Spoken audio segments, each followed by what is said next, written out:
So we're talking to a college professor, podcast host, and writer for The Atlantic, Brian Klaas. His new book is called Fluke: Chance, Chaos, and Why Everything We Do Matters. It's full of fascinating details about how small chance events can take our lives into different directions. He joins us this morning. Thanks for being with us, Brian. Good morning. Thanks for having me. It's a pleasure to be on the show. So the whole idea that everything is accidental, doesn't that kind of bode the question, why should we even try if what we do is really going to have no impact in everything and everything's already accidental? Well, I don't think that everything is accidental or random, but I think it plays a much bigger role in our lives than we tend to imagine. We tend to imagine that we have, control, and we can sort of build our lives with some, big wise choices, where you go to school, who your spouse is, and so on. And what I'm arguing is that the small stuff actually matters a lot. Now, as you say, that can lead to some nihilism, some people thinking nothing matters. I think exactly the opposite, right? So the mantra that I return to throughout the book is that we control nothing, but we influence everything. And this gives us new meaning to all the little small stuff that we do in our lives. And so, one of the things that I like to think about is how when you imagine waking up in the morning and feeling a little bit tired, you decide to hit the snooze button. And then you imagine that your life rewinds 5 seconds and you don't hit the snooze button. Your life will unfold in a different way. You'll meet different people. You'll have different conversations, and you'll slightly change the trajectory of your life. And I argue in Fluke that this is not just how our lives unfold, but it's also how our societies change over time, even though we often pretend otherwise. Okay, so that's our first point. Changing anything changes everything. The second point is everything doesn't happen for a reason. You hear this and it sort of sounds like magical thinking. Can you address that concept? Yeah, so in the opening story of the book, I talk about a tourist couple going to Kyoto, Japan in 1926. And they fall in love with the city, and they have a soft spot in their hearts for it, as we often do when we go on vacation. Now, 19 years later, the husband in this couple ends up as America's Secretary of War. Henry Stimson is his name. And he's in charge of deciding where to drop the first atomic bomb. And the target committee, full of the generals, basically tries to convince President Truman to drop it on Kyoto, this place he's vacationed. And he twice meets with Truman to get it taken off the list, and successfully does so that the first bomb is dropped on Hiroshima instead. And the second bomb is supposed to go to a place called Kokura, but when the bomber arrives, there's briefly cloud cover over the city.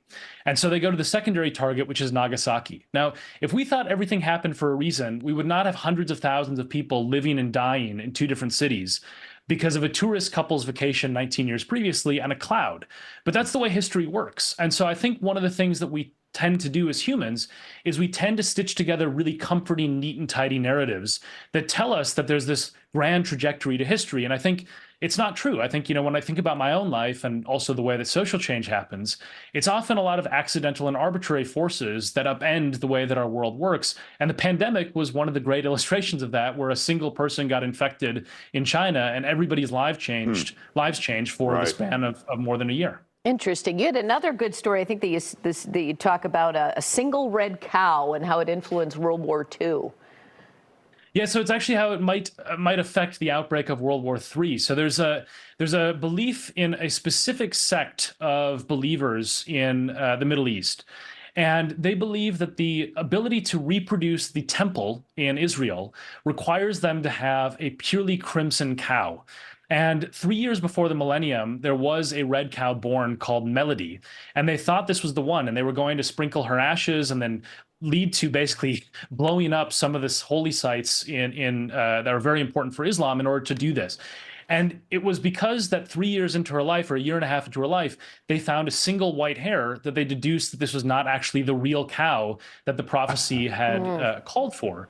And so one of the reasons I use this story is to say a lot of the stuff that sways our world can be based on somewhat irrational beliefs, and yet it still matters. And the people who tell you how the world works, people like me in political science and so on, we write that all out as the noise. And I think it's a mistake because it actually drives a lot more of our world than we like to imagine. And our last point is when is as important as what? I know you've touched on this a little bit, but maybe you can talk about that and whether that means, well, can I try to manipulate the when so that the outcomes are better for me? Well, I think the timing is very difficult to control. There's a story I tell in the book that's basically about a guy who's going to a conference, and his colleague gives him a tie with a Monet painting on it. And he's so moved by this that he goes to iron his other shirt that will match the tie. And as he's ironing the shirt, he looks up, and his colleague has gone up to the conference, which happens to be at the top floor of the World Trade Center on September 11th. And so in this moment, when the tie is gifted to him, his life is saved and she dies from this random act of kindness. And it's one of these things where, if the tie had been gifted a different day, if there had been a different dynamic, none of it would have happened. And of course, the reason why he ends up interested in Monet ties to begin with is because a train was once late when he was in Europe. So he wandered into a museum. And I think these are the things that we sort of write out of our life stories, but they're actually the building blocks of the real trajectory of our lives. And I think timing is something that is very important, very, very difficult to control effectively. So is your idea that people will read this book and is there a way to feel better about life, or is that not part of the equation? I feel much better about this because I think when you relinquish a bit of control, you accept that you have a little bit less sway over the things that happen to you. Now, it doesn't mean you should give up. It doesn't mean you should stop striving. It means that you accept that you're sort of on this weird and wonderful ride that is life, and that you therefore can influence lots of other things in the world, but you can't control that much. And I think for me, that's been a really liberating experience, and my worldview has changed in writing this book. And I hope it makes other people who read it think a little bit differently about their own lives. Well, it's interesting. The book by Brian Klaas is called Fluke, and you can find him on his website and social media. Thanks, Brian. Thanks, Brian. Thanks so much for having me.